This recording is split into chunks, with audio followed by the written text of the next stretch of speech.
Enabling two-factor authentication 2FA on your Colombia bank account adds an extra layer of security to protect your personal information. Follow these steps to set it up. Step 1. Log into your account. Visit the Colombia Bank website and log into your online banking account using your username and password. Step 2. Navigate to Security Settings. Once logged in, locate the Account Settings or Security Settings option in the menu. Click on it to access your security preferences. Step 3. Select two-factor authentication. In the Security Settings, find the option for two-factor authentication or 2FA. Click on this option to begin the setup process. Step 4. Choose your authentication method. Make sure your information is protected first.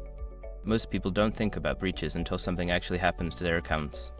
Use SROC to monitor your accounts 24/7 and instantly alert you if your information appears in leaked databases online.